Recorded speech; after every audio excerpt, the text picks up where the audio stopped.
usted quiere copias de todo el expediente, puede pedirlas cuantas veces quiera, pero se las van a cobrar. Y no es una irregularidad ni una violación al derecho a la defensa.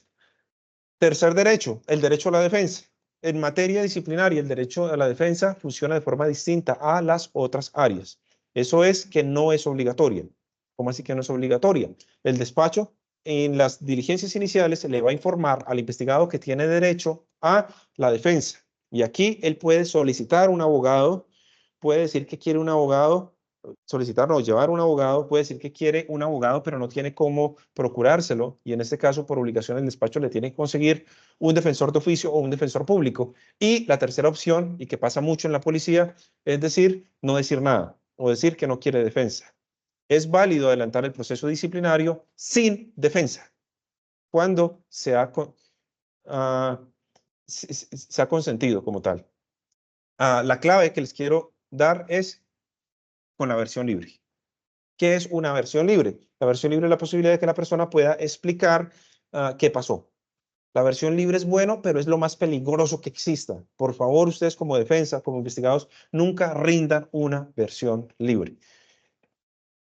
Casi a todas las personas que investigan, es porque que investigan o que sancionan, es porque la embarraron en la versión libre.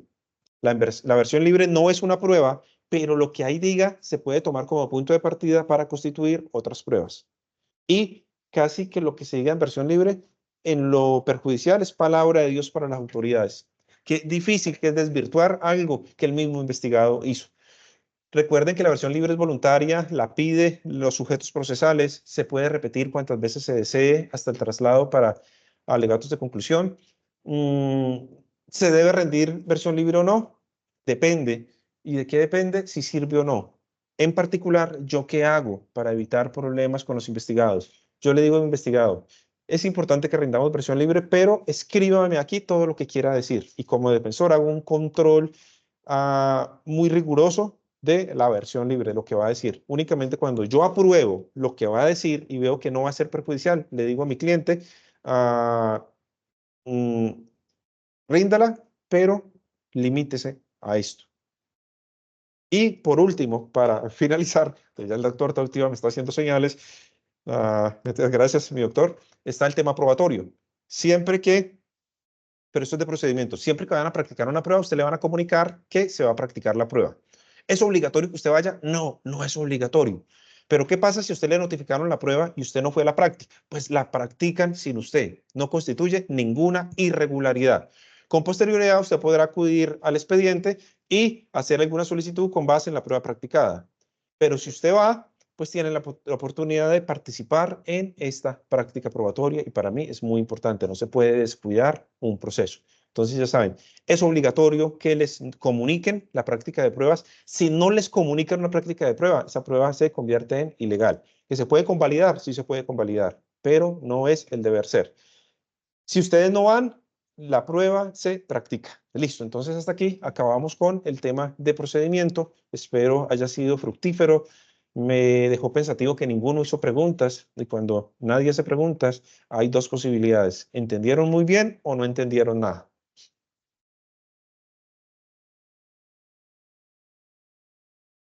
Entonces, hasta aquí llegamos con el tema de procedimiento. No sé si haya un pequeño espacio. Bueno, el espacio de preguntas lo di durante el transcurso, entonces creo que hasta aquí llegamos. Mi doctor Andrés, Profe, muchas gracias. Creo que ahí te hablan. Sigue, qué pena, doc. Poquito porque estamos con programación. profe, Sí, no, es sí. simplemente para preguntarle, para saludarlo y qué gusto volverlo a ver y volver Gracias, a hombre. escuchar sus clases. Yo soy Rafael Monte, de pronto ya no se acuerda de mí hace Claro muchos que años. sí, no lo tengo presente. Y bueno, por casualidad usted de sus 10 libros no tiene manual de derecho disciplinario. No ha sacado un manual. Claro, el manual de procedimiento disciplinario que está en Ledger, donde se explican todos los procedimientos, incluso el policial. Está pendiente de unos ajustes, pero ahí está. Y se puede conseguir en la ciudad de Ledger. ¿Cuándo va a hacer los ajustes para poder comprar ya que esté Cuando ajustado y salga el todo? nuevo Código Disciplinario Militar, que ¿Y está en cuándo trámite. será eso? No, Está en no, trámite. está en trámite, sí. Listo. Gracias. Bueno, Sí, porque no me puedo exponer a hacer unos ajustes para que en 2 meses quedes actualizado.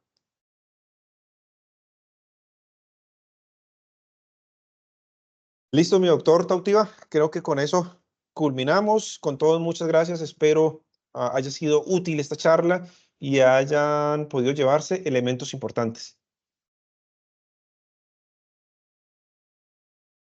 Mi doctor, muchas gracias por su participación. Entonces vamos a tomar 10 minuticos de receso y ya continuamos con nuestra capacitación, ¿listo? Vamos a tomar 10 minuticos y ya continuamos. Bueno, muchas gracias. Listo, gracias, doctor. Gracias a todos. Feliz noche.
Bueno, buenas noches nuevamente. ¿Cómo están?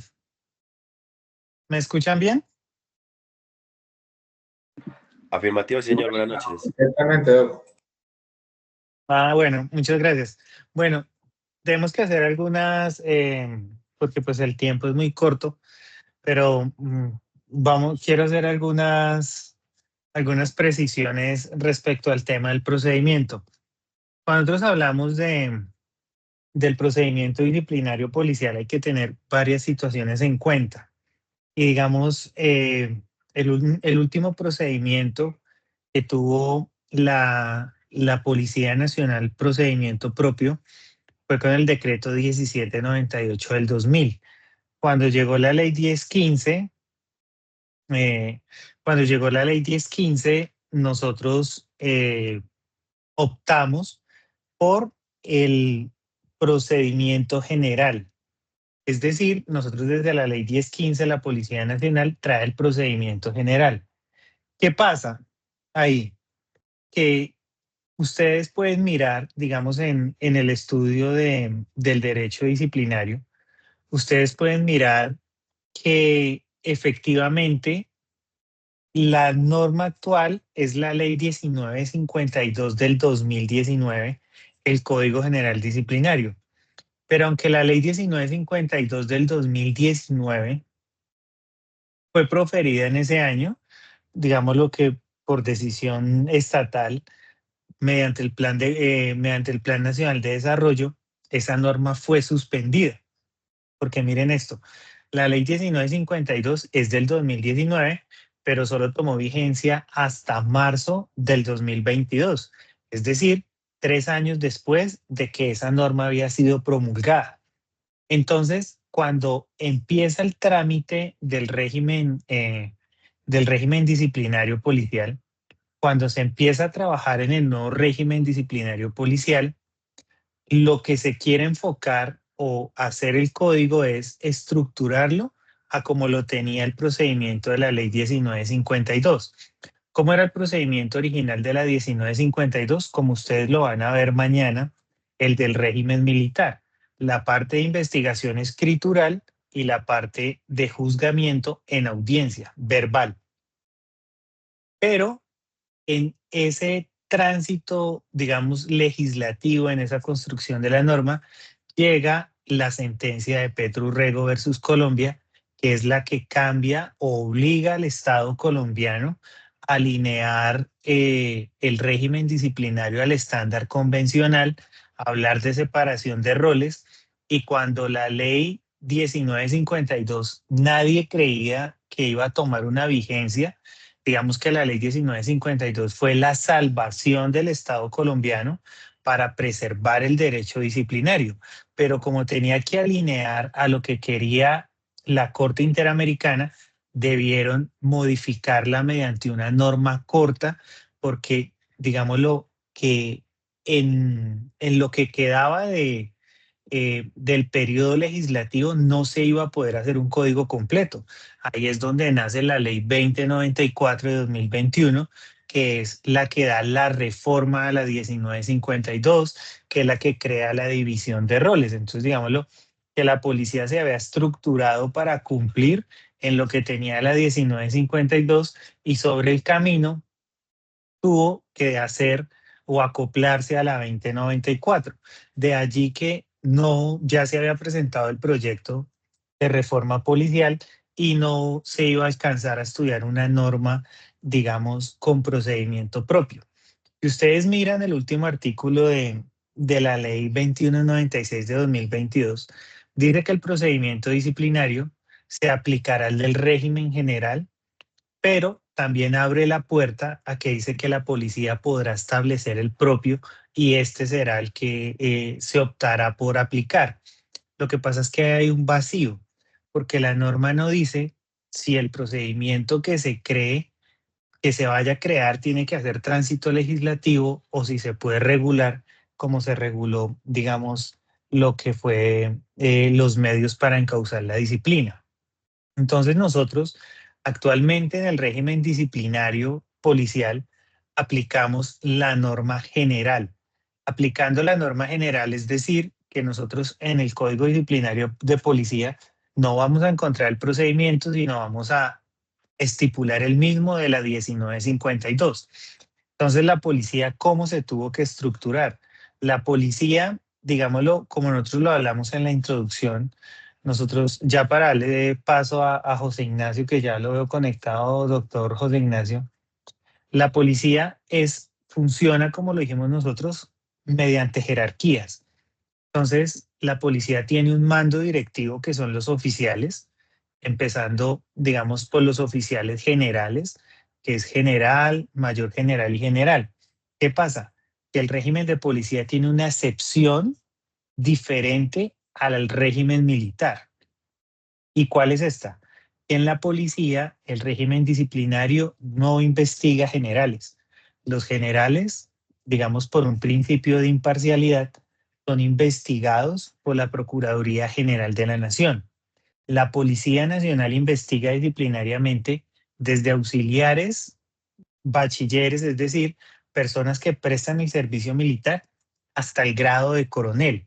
Entonces la policía se determina en su estructura disciplinaria en grados, es decir, el nivel directivo, que son los oficiales, empezando por los oficiales superiores, que son mayor, teniente coronel y coronel, oficiales subalternos, subteniente, teniente, capitán. Es decir, que la norma disciplinaria policial da unas competencias especiales, jueces disciplinarios para disciplinar a estos oficiales. Pero también vamos a disciplinar miembros del nivel ejecutivo, que son patrulleros del nivel ejecutivo, subintendentes, intendentes, intendentes jefes, subcomisarios y comisarios. Y por otro lado, la nueva categoría con la 2179, que son patrulleros de policía. Y por otro lado, personas que prestan el servicio militar obligatorio o voluntario. ¿Por qué les digo que obligatorio o voluntario? Porque hoy en día vemos muchas de nuestras mujeres prestando el servicio militar. Ese servicio militar no es obligatorio, ese servicio militar es voluntario.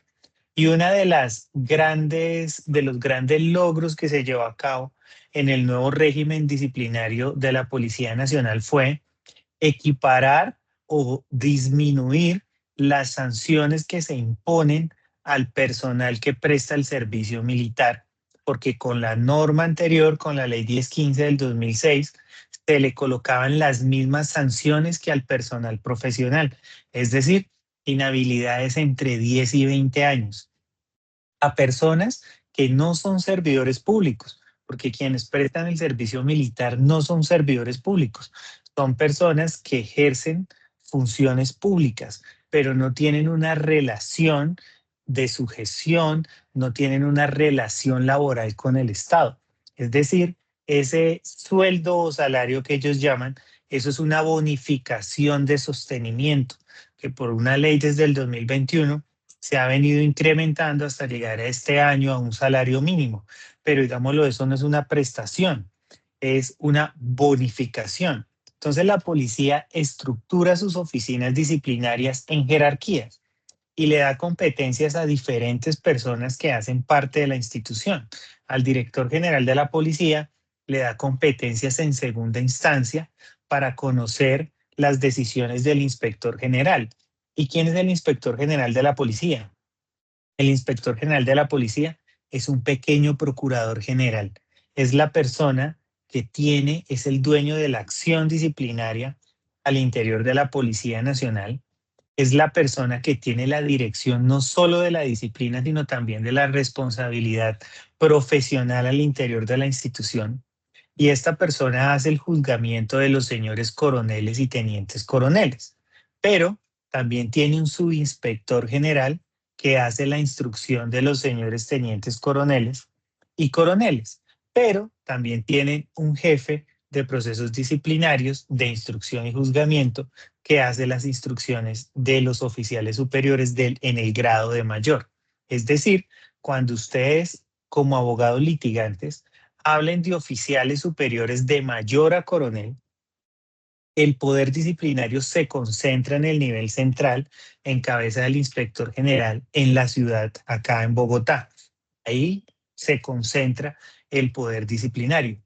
¿Qué pasa con el grado de capitán, miembros del nivel ejecutivo, suboficiales, agentes y personal de auxiliares, bachilleres que prestan el servicio militar? La Inspección General tiene en todas las regiones de Colombia, en las 8 regiones, la Inspección General tiene inspecciones delegadas regionales. Es decir, en cada regional de la policía, la Inspección General tiene la presencia de una inspección delegada regional de instrucción y de juzgamiento, que son las encargadas de investigar y llevar el procedimiento disciplinario de los oficiales subalternos y en segunda instancia de las oficinas de control interno disciplinario, que las oficinas de control interno disciplinario son las que disciplinan los suboficiales, los miembros del nivel ejecutivo, los agentes y de las personas que prestan el servicio militar. ¿Dónde están esas oficinas de control interno disciplinario? En los departamentos de policía y en las metropolitanas de policía. Quiero que, para clarificar el tema, mañana después de las 12 que terminemos nuestros temas, nos quedemos un ratico para hacerles una presentación y que el tema, digamos, de cómo se establece el procedimiento al interior de la Policía Nacional nos quede un poquito más claro, pues así nos extendamos un poco en el horario. Entonces, nosotros, digamos, al interior de la policía, vamos a tener oficinas de control interno disciplinario, de instrucción y juzgamiento que siguen los lineamientos de la ley general. ¿Cuál es la diferencia con el régimen militar? Como mañana el doctor Andrés Vargas, que también es magíster en Derecho Disciplinario, ha estado por más de 30 años en la fuerza pública, él nos va a hacer él nos va a hacer un paralelo de la situación. ¿Cuál es la diferencia en el régimen o en el procedimiento policial? El procedimiento policial es más garantista. Nosotros en el procedimiento policial tenemos los beneficios de la confesión. Es decir, el policía que confiese la comisión de la falta, que acepte los cargos, va a tener una rebaja entre el 50 y una tercera parte de la sanción. Vamos a mirar cuáles son las sanciones.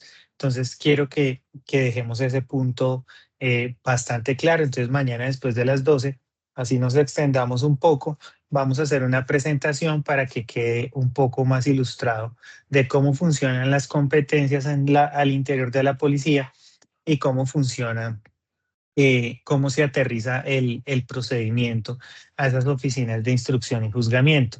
Dicho eso, doctor José Ignacio, ¿ya está usted presente? Doctor, aquí estamos, ¿me escuchan bien? Claro, mi doctor, le escucho muy bien. Buenas noches, doctor José Ignacio.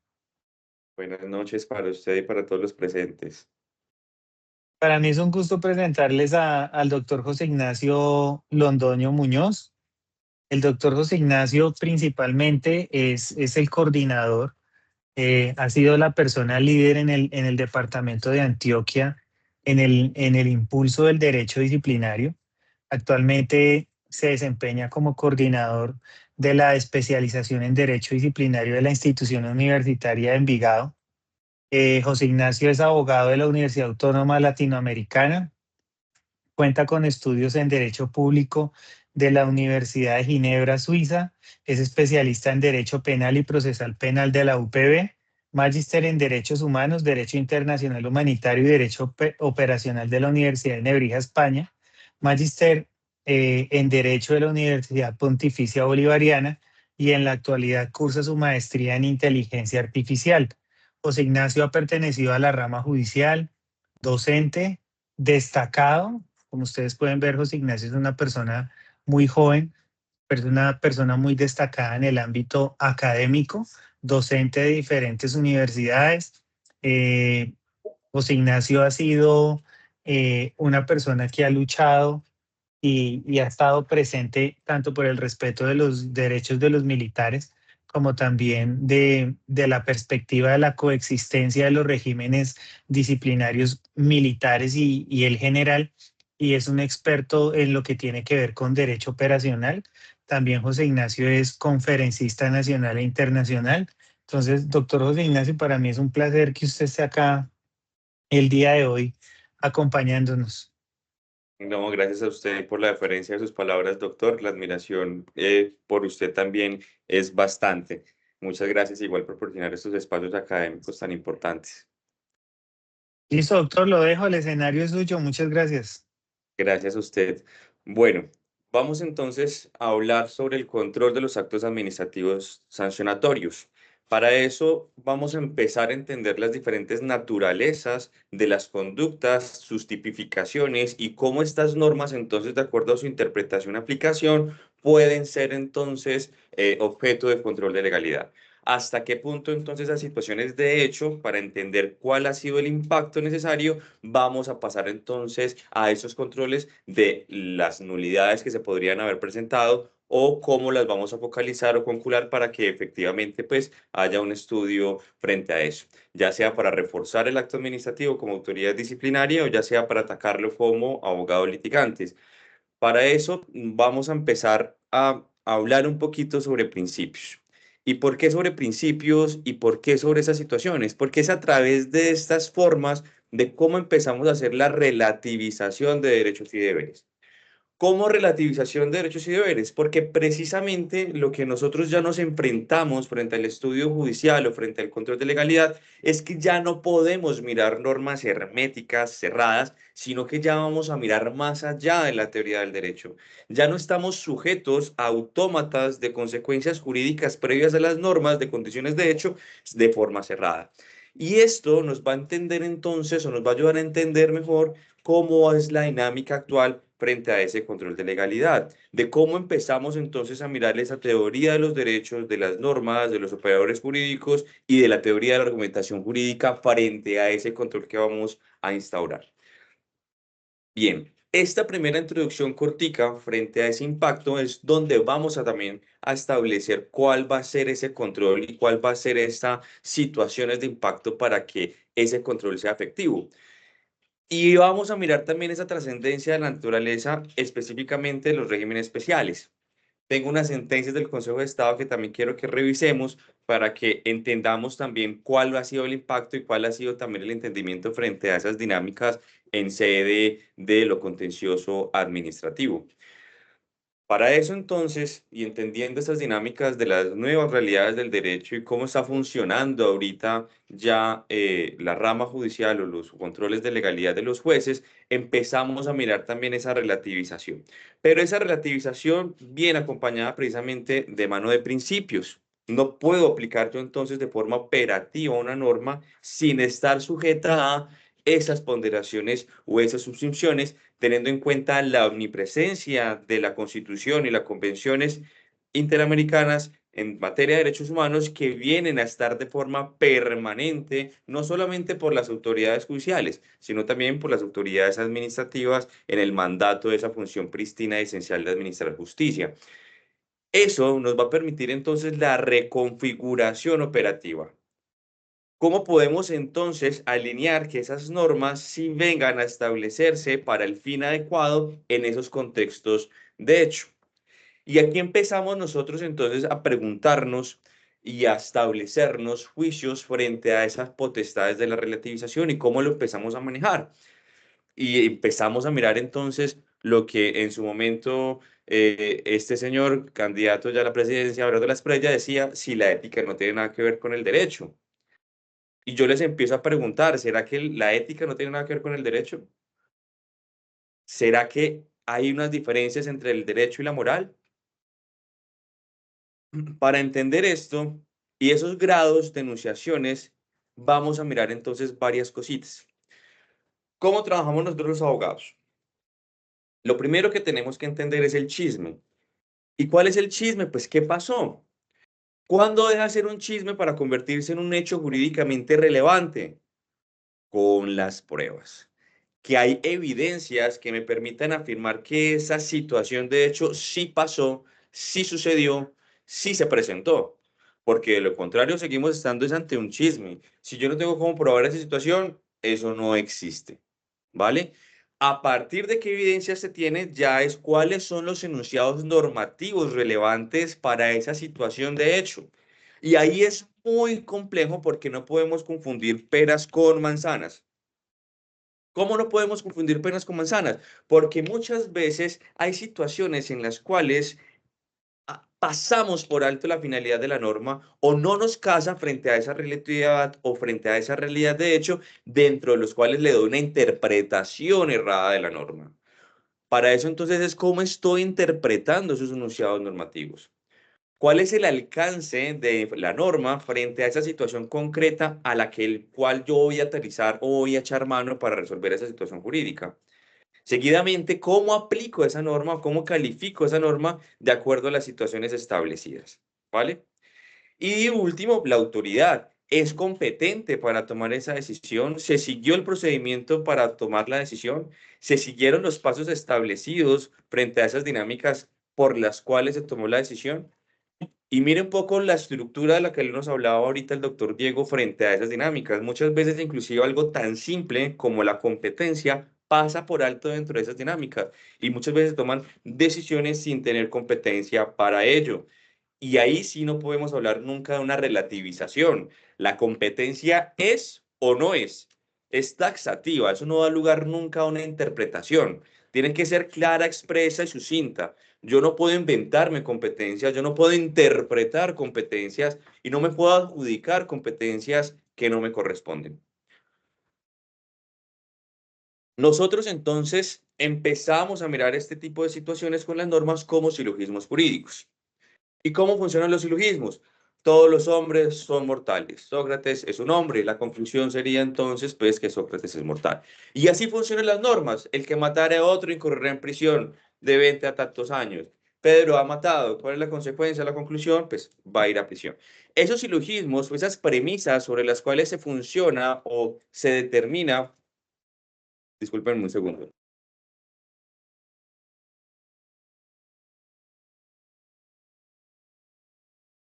Esas conclusiones o cómo se determina el enunciado normativo nos va a servir precisamente para calcularlo.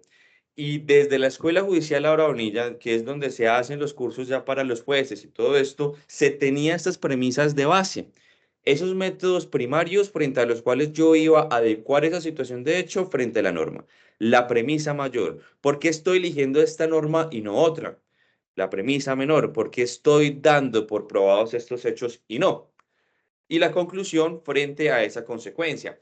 Pero ya no podemos pensar de manera automática frente a ese tipo de situaciones, porque sería entonces una consecuencia automática si yo no determino el alcance de la norma y los enunciados o las pruebas que se tienen frente a esa situación. Porque no en todos los casos yo podría ir a prisión porque he matado, ¿cierto? Tendré que mirar si hay una justificación, si fue por salvar o salvaguardar un derecho de un tercero, etcétera, etcétera, etcétera. Y para eso ya me va a estar un problema de fundamentación para establecer o dinamizar esas situaciones frente a la decisión. Si yo tengo, por ejemplo, un caso fácil, no me eleva a una situación de escrutinio o de análisis mayor al que ya está. Hay coherencia entre premisas y conclusión, no tengo que detenerme, la situación fáctica es clara. Si es un caso difícil, yo ya tengo que ya establecer y fundamentar por qué esa norma, por qué estoy eligiendo esta norma y no la otra, por qué estoy realizando esta justificación. Por ejemplo, si nosotros nos fuéramos a una situación en la cual hay un servidor que por ausentismo no se ha presentado al lugar de trabajo, pues tenemos dos normas. Una que es falta gravísima en el 55.5 por allá, que me dice entonces una destitución y inhabilidad de 10 a 20 años como falta gravísima, o una provisión de por allá en el 38.12, más o menos por allí está, que es la de presentar o cumplir el tiempo reglamentario debido. Si yo tengo esa situación de que hay un servidor que faltó sin justificación alguna dentro de 4 o 5 días, bueno, ¿por qué voy a elegir entonces la más grave? Deme una fundamentación jurídica de por qué usted está eligiendo como esa situación como una falta gravísima del 55.5. ¿Usted por qué le está dando esa connotación? Usted me tiene que fundamentar entonces jurídicamente por qué eligió esta norma y no la otra. Ahí empieza entonces a edificarse o a establecerse las virutas o los fallos frente a las situaciones indeterminadas que por la autoridad administrativa o la autoridad judicial no tuvo en cuenta al momento de fundamentar la decisión, ¿cierto? Ya tenemos entonces también los casos extremadamente difíciles. Y aquí ya funciona una dinámica bastante fuerte. Y era cuando nos preguntábamos en primer momento si es que la ética no tiene nada que ver con el derecho. Y cuando nos preguntamos si es que la ética no tiene nada que ver con el derecho, pues precisamente en el alcanzar lo justo en la realidad del derecho es que buscamos esa premisa moral, buscamos esa ética ya de por qué estoy eligiendo esta premisa y no la otra. Moralmente o éticamente, en una sociedad que busca o que es el deber ser que busca y que se sustenta y se fundamenta en la dignidad humana, en el principio por persona, pues precisamente se va a establecer o se va a erigir frente a esos deber ser de respeto de la dignidad humana y siempre proponiendo por el bienestar de la persona. Estos problemas de fundamentación entonces ya vienen con esas calificaciones dentro de la fundamentación, dentro de la competencia, dentro de la prueba, dentro de la relevancia, la interpretación y la calificación. Cuando nosotros empezamos a mirar ya las nulidades y que las vamos a mirar ahorita cada una de ellas, tenemos que empezar a dinamizar varias situaciones. Frente a esos problemas normativos sustantivos, tengo tres situaciones y que esto lo vamos a ver con la primer causal de nulidad, que es infracción en las normas que debería fundarse el acto administrativo. Relevancia, interpretación y calificación. La relevancia es de la norma frente a ese caso. Este caso es relevante para el caso. Esta disposición normativa sí está realizándose o estoy tomando otra inexistente o estoy aplicando otra situación que no regula el caso. En un juzgado acá en Medellín administrativo X, pasó que citaron una norma de la legislación mexicana y la trajeron para resolver y sustentar esa situación porque la creyeron relevante.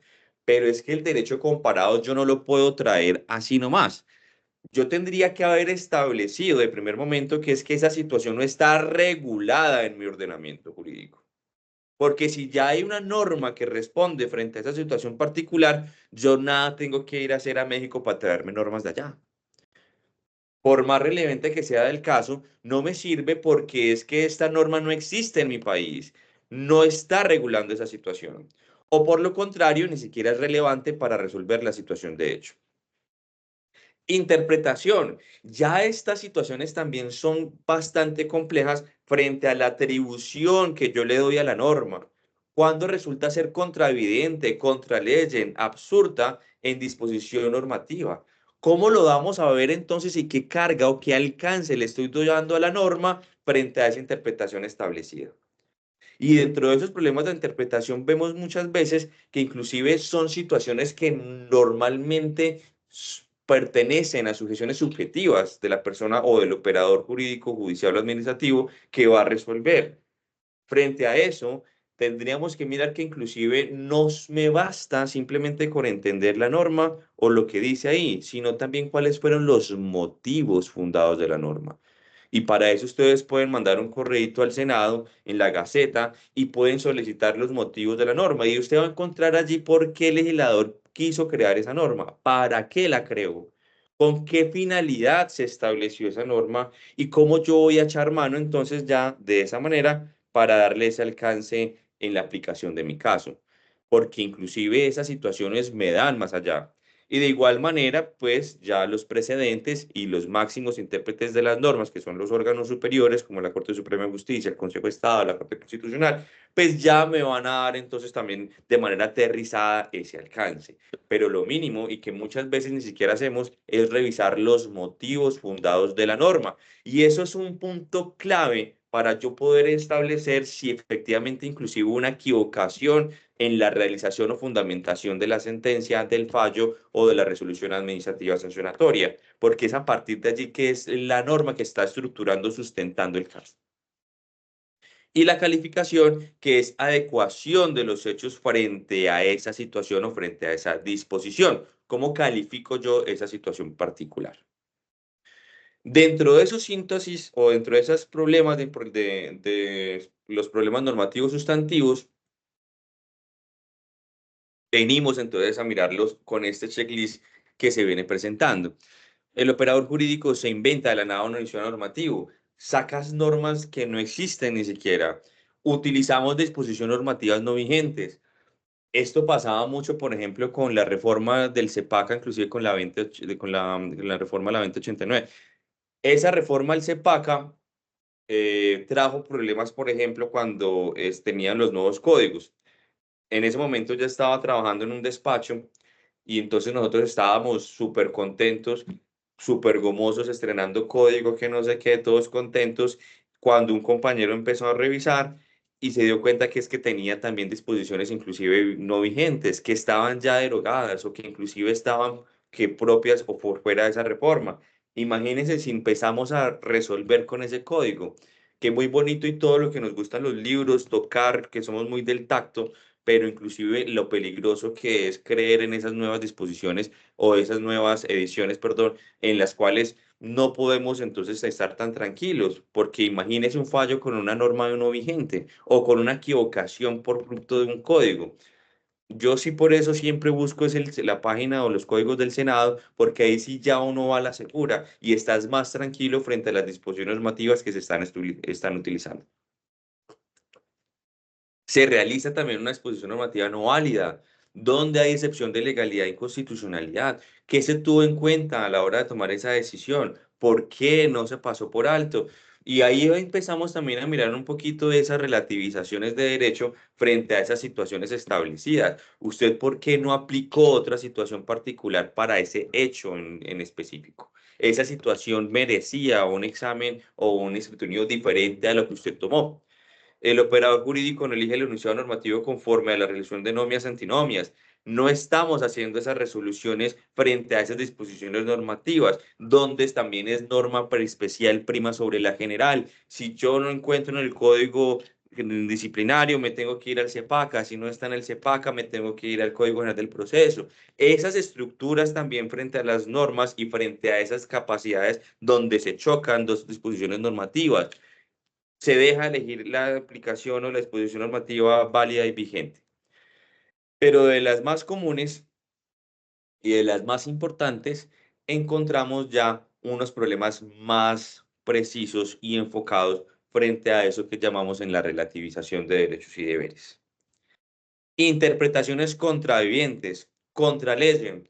Cuando nosotros ya estamos estableciendo una situación desbordada frente a unas categorías ya de persecuciones sancionatorias, porque inclusive lo que hemos encontrado muchas veces es que el derecho disciplinario se ha tomado como un arma política, inclusive, o una herramienta para hacerle daño al otro servidor. Y esas interpretaciones contravenientes no podrían entonces realizarse tan fuertes o exegéticas al borde de chocar con garantías, de darles unas situaciones particulares o de sancionar a fuerza de morcilla, en palabras castizas, para que eso me quede allí como reforzado. Yo no podría hacer entonces esa interpretación contraevidente frente a unas situaciones particulares, dentro de lo que calcula también las interpretaciones irrazonables o desproporcionadas, que se va a 3 pueblos arriba, se fue y se exageró con una sanción, que aplicó una norma supremamente fuerte, traumática, a un caso que no ameritaba de acuerdo a la naturaleza del impacto de esta. Ahí, por ejemplo, pasó un caso muy particular acá en la ciudad de Medellín frente a un candidato a la alcaldía. Un candidato que no alcanzó a tener la mayor votación, no quedó, pero sí quedó como segundo. Es decir, el más votado dentro de los otros que quedó. Esa situación le daba entonces un puesto al consejo. No obstante, él tenía una inhabilidad presente para ser alcalde, pero no para ser concejal, porque son dos cargos distintos y él no se posicionó como alcalde. Él llega y se posiciona como concejal.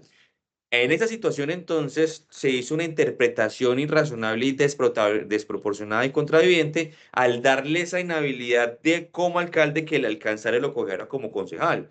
Miren ahí como dos naturalezas distintas, dos posiciones diferentes, dos inhabilidades frente a dos cargos totalmente diferentes, se presentó y le dio un alcance también ahí como para sancionarlo por una inhabilidad. Ahí desborda ese poder disciplinario, ese poder sancionatorio y hay una interpretación irrazonable o desproporcionada frente a esa situación particular.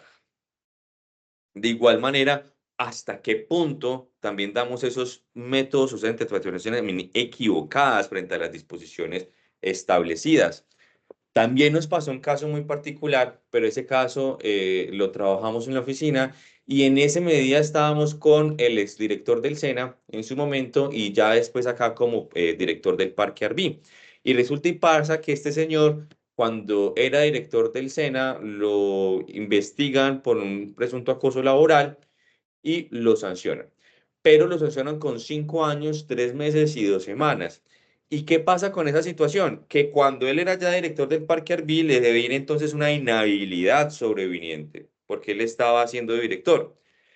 Y habían dos situaciones particulares. En la suspensión de términos de pandemia, producto de una resolución de la Procuraduría, se aplicó esa situación extensiva y entonces sí podía ser sancionado dentro de los 5 años, 3 meses y 2 días. Ese tiempo que me lo suspendieron no era válido. ¿Por qué? Porque nosotros en derecho sancionatorio jamás podríamos interrumpir términos. Eso es una interpretación irrazonable, desproporcionada y contraviniente frente a los derechos y garantías en un Estado social de derecho. Si yo le doy esa extensión irrazonable, pues imagínense también esas garantías. No estamos hablando de una persona privada, pero sí es de la libertad, pero sí estamos hablando de una persona que puede perder su trabajo, de una persona que puede estar en inhabilidad 20 años, de que está allí, mejor dicho, en una situación que eso puede tener una afectación por toda su vida. Y esas particularidades precisamente fueron las que no se advirtieron dentro de ese tiempo y que inclusive fue una dura lucha que dimos ante lo contencioso administrativo de los juzgados y el tribunal administrativo. Y no fue sino hasta el Consejo de Estado que nos dio la razón el año pasado y revocó toda esta sanción porque efectivamente no se podían haber suspendido los tiempos o los términos frente a todo el desarrollo del proceso. Pero miren hasta qué punto también ese exegetismo de la norma, cuando le damos ese alcance cerrado, hermético, que produce inclusive estos síntomas de problemas de interpretación contravidente, irrazonable o desproporcionada. Esto lo encontramos en una tendencia también muy importante, que es la T462 del 2003. Ahí pueden encontrar ese alcance de los síntomas de problemas de interpretación establecidos o direccionados en esta base. ¿Hasta aquí vamos bien? ¿He sido claro? ¿Me escuchan? ¿Están ahí? Muchas gracias. Sí, señor. Perfecto, gracias John, la deferencia por contestar. Ojalá que estemos participativos, a mí me encanta que me interrumpen, me pregunten y podamos entonces hacer aquí construcción colectiva, ¿vale?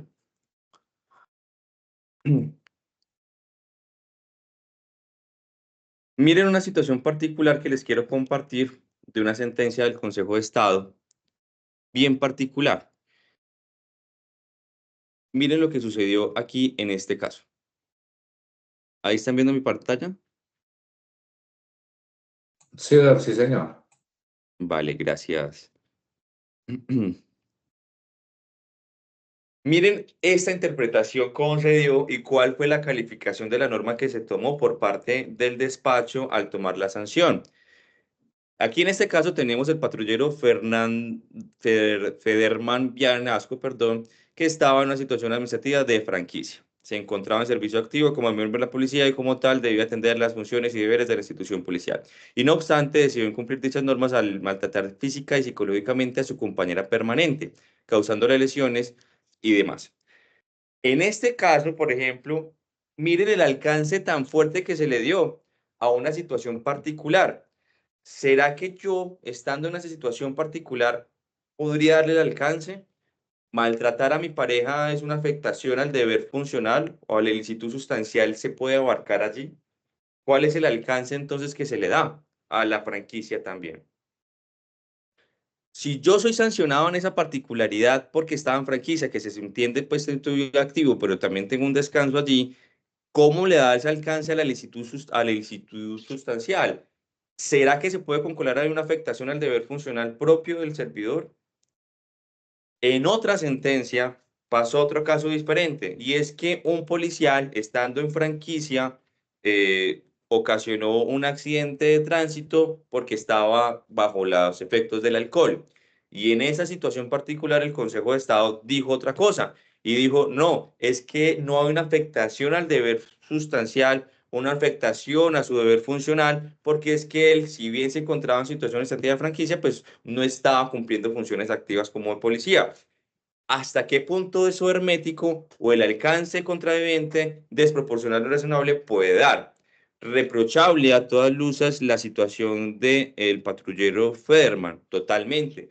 Pero ¿hasta qué punto si era necesario sancionarlo o no, sabiendo que no estaba cumpliendo una función como tal dentro de esas situaciones descatadas?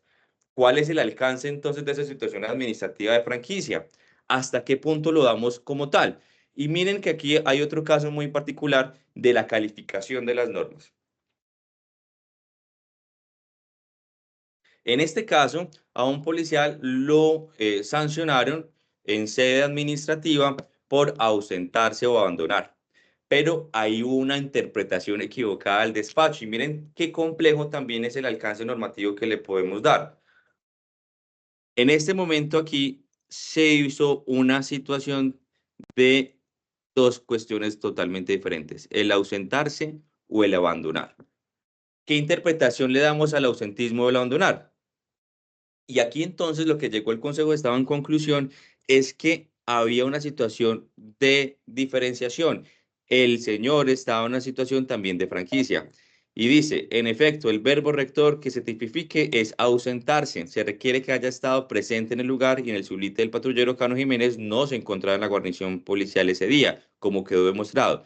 Luego entonces se trata de una conducta homicida, toda vez que el patrullero dejó de cumplir un orden al no presentarse a su sitio de hora de trabajo actual. Entonces no es que se ausentara, porque es que el ausentarse tuvo que haber primero estado allá en la instalación de la policía. Para poder haberlo sancionado por ese ausentismo, tuvo que haber estado primero allá y ya después irse. Diferente al abandono. Pues como se indicó, el patrullero Camno Jiménez se encontraba en franquicia y no se presentó en la estación de policía de Yalí, donde prestaba sus servicios. Por lo tanto, dejó de asistir a cumplir sus funciones y deberes institucionales estando obligado a ello. Esa diferencia particular dio entonces para darle un alcance diferente frente a esa situación o la disposición normativa que se tuvo en cuenta. Y miren lo complejo que puede ser dos palabras, al abandono, al ausentarse. Esa categoría que lo veíamos ahorita de la calificación de las normas, de cómo estoy yo dándole el enunciado normativo relevante o no, de la interpretación que yo le doy en el alcance y de la calificación. En el caso del ausentismo o abandono que acabamos de ver del patrullero Cano, hay un problema de relevancia en la norma.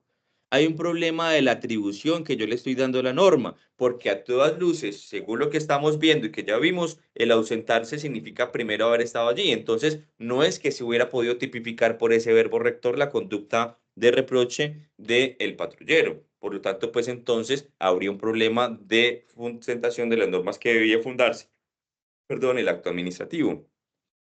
En el otro caso, en el estado de franquicia también que se encontraba el patrullero y que agredió a su pareja en un caso de violencia intrafamiliar, también podríamos mirar ese punto, pero ya no dentro de la relevancia, sino de la interpretación como tal. ¿Será que es una interpretación desproporcionada y razonable frente a esa situación darle el alcance? Y miren que esas dos situaciones particulares dieron para dos resultados diferentes del Consejo de Estado. En una dice que no había sanción porque es que estaba en franquicia y si bien es franquicia tiene que estar activo, pues no hubo una situación que se afectara sustancialmente su servicio.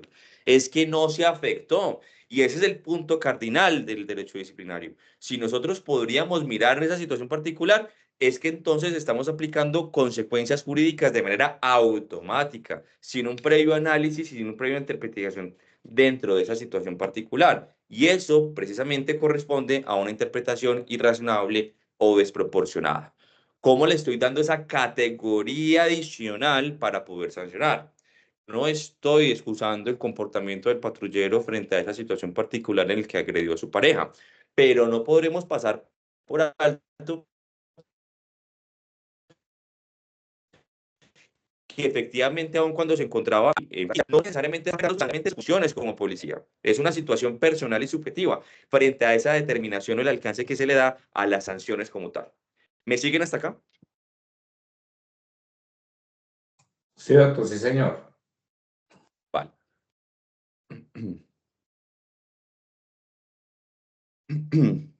Para entrar más en esto, empezamos a mirar dos situaciones también particulares que nos van a ayudar para establecer esos alcances frente al precedente judicial. La doctrina probable lamentablemente ya no está vigente. Esto del año pasado, del antepasado tuvo sus cambios, pero también era un método de interpretación bastante fuerte. Nosotros ya cuando vamos a hacer o a utilizar el precedente judicial, lo hacemos de acuerdo al artículo 10 del CEPACA en el ámbito administrativo y el artículo 7 del Código General del Proceso para las demás disciplinas o áreas. Cuando nosotros empezamos a mirar esa diferenciación, y dentro de la sentencia CED 621 de 2015, me empieza a dar ese alcance de la doctrina probable del precedente judicial y me empieza a establecer esas reglas de interpretación de cuál es el alcance que se le da frente a esa situación particular. Mientras que la doctrina probable en su momento me daba una regla de interpretación de las normas, el precedente judicial me da sobre la aplicación de las normas. Es decir, la doctrina es cómo entendemos las normas, cómo se interpretan las normas, y el precedente me va a decir es cómo debo aplicar yo al caso preciso o a la situación particular, de hecho, del caso de estudio. Y eso es muy importante para entender entonces cómo se ha aplicado en otras cortes, en otros casos, en otros despachos, esas decisiones que me sirven a mí para solicitar los intereses de mis pretensiones que sean resueltas al favor de lo que yo quiero buscar. Por ejemplo, si nosotros nos vamos al precedente judicial, vamos a encontrar entonces que por su naturaleza o su situación o pertinencia o semejanza al problema jurídico ya resuelto, pues necesariamente tiene que haberse aplicado por el operador judicial. Debe aplicarse. Y el pasar por alto el precedente judicial, ya lo vamos a ver, es inclusive también falta disciplinaria. Si yo no aplico el precedente judicial, estoy cometiendo también una afectación al deber sustancial de la correcta administración de justicia. La sentencia de SBU 053 y esta 095 nos amplía un poco más el alcance del precedente judicial y su obligación por parte de las autoridades judiciales y administrativas en su aplicación. ¿Cómo se justifica esto? Porque es que ahí vamos a mirar ya una reducción de la indeterminación. Y esto es una situación muy particular que obedece también inclusive a situaciones coyunturalmente culturales. Y eso es muy complejo, porque precisamente esos precedentes de las altas cortes nos ayudan a reducir esas indeterminaciones dentro de eso que llamamos jurisprudencia de despacho o de departamento. Una vez yo estaba en la costa y estábamos explicando una situación de derecho penal y los estudiantes llegan y me dicen, pero lo resolvemos como usted dice, profe, o como lo hacemos acá.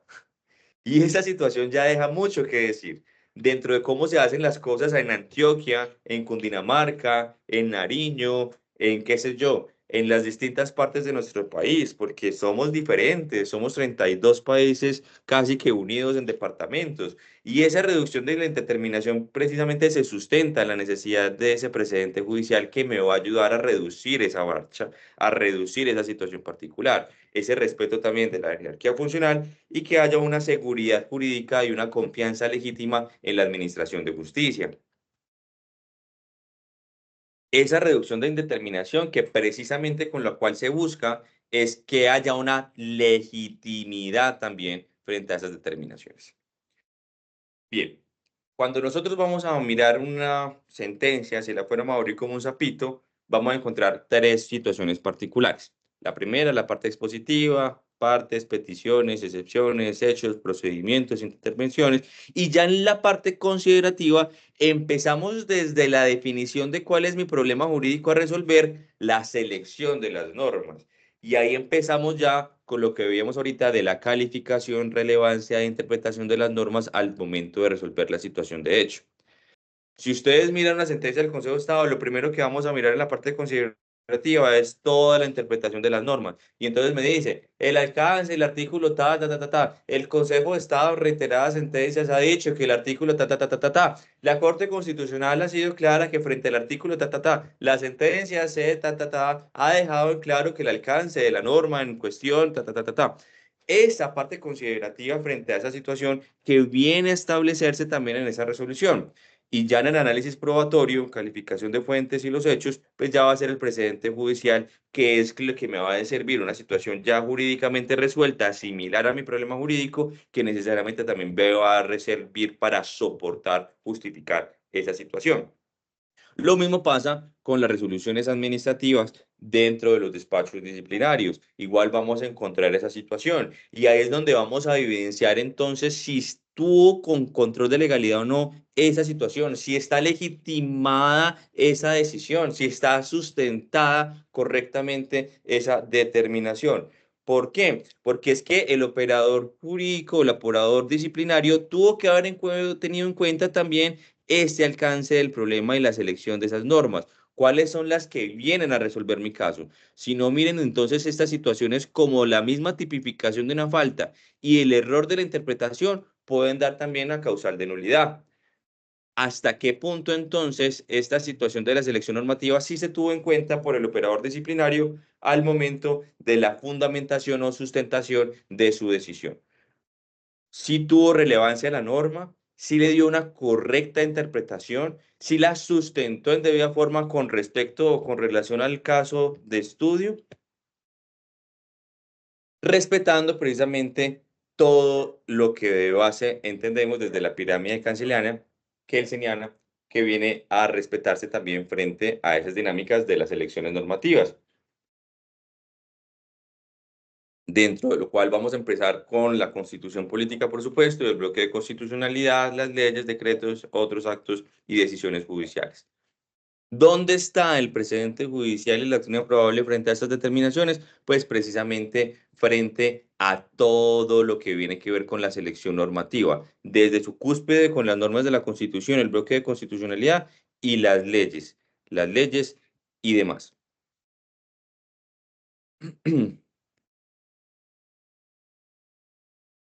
Aquí nos vamos a adelantar un poquito más frente a las reglas.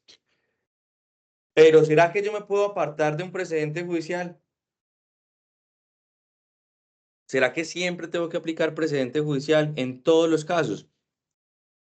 Y este es el peldaño o la situación que podemos irnos o salir, o cómo nos podemos apartar. Lo primero es que no es una camisa de fuerza entender el precedente judicial o el deber de aplicarlo. Lo primero es que yo tengo que aceptar esa transparencia de que yo sé que existe el precedente judicial. Esa transparencia es que yo reconozco que efectivamente hubo un pronunciamiento anterior frente a esa situación similar. Yo como autoridad judicial, yo como autoridad disciplinaria, como autoridad administrativa, reconozco que existe el precedente en tal sentido, la sentencia tal es clara. Pero en este caso particular, aun cuando yo reconozco expresamente que hay un precedente judicial, me voy a apartar. Y viene la segunda parte. Y esa otra parte es bien compleja porque tiene que tener una carga argumentativa. Y no puede ser cualquier carga argumentativa, no pueden ser 2 o 3 párrafos, no. Tiene que ser una suficiencia en la carga argumentativa para yo poder realizar ese apartamiento.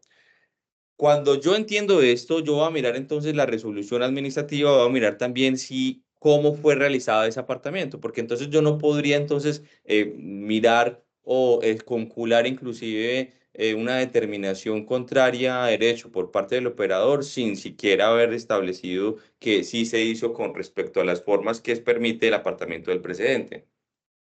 Si yo no tengo en cuenta esto, esa decisión judicial es insuficiente, es ilegítima y es ilegal. Y es nula de pleno derecho. ¿Por qué? Porque yo tuve que haber hecho esto para poder apartarme del precedente.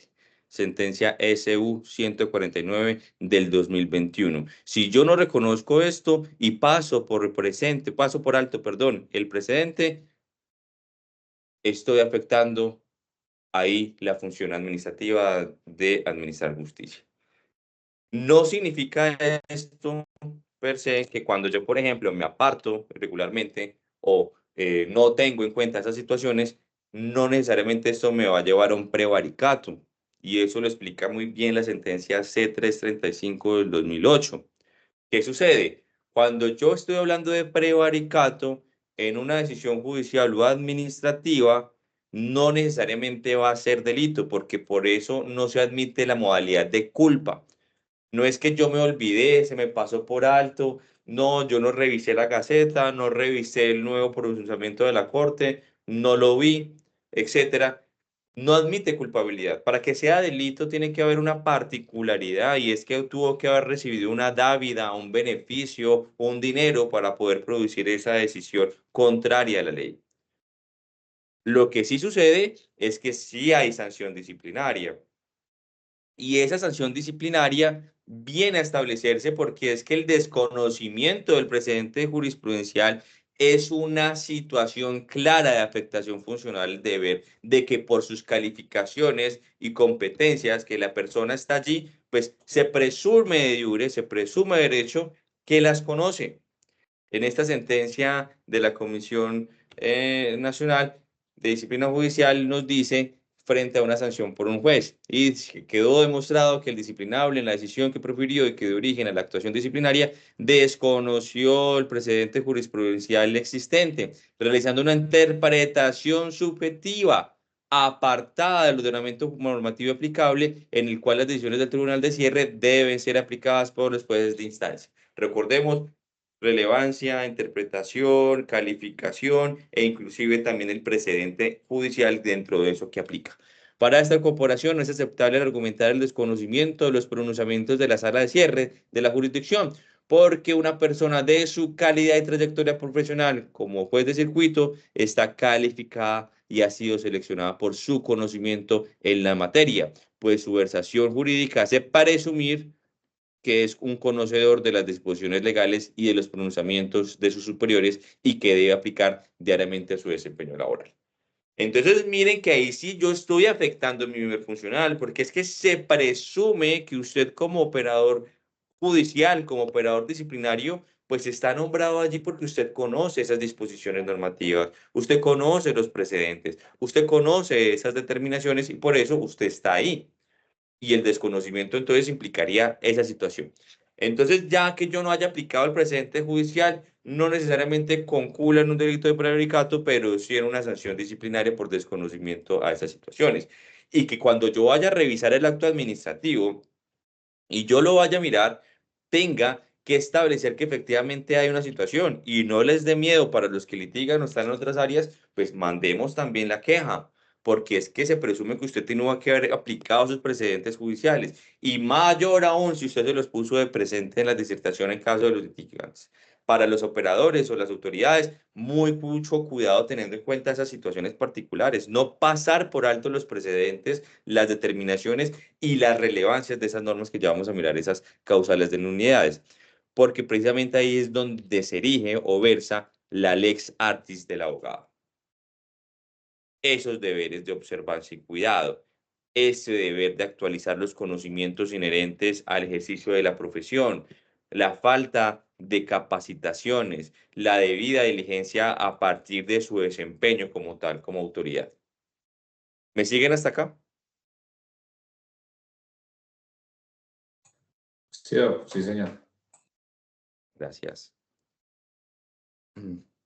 Deme un segundo, tengo esta otra presentación.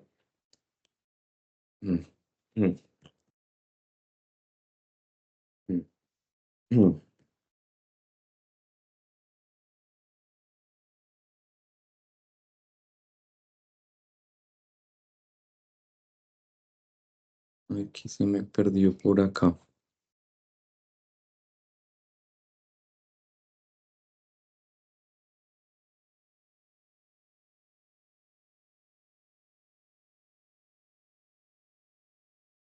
¿Me confirman pantalla, por favor?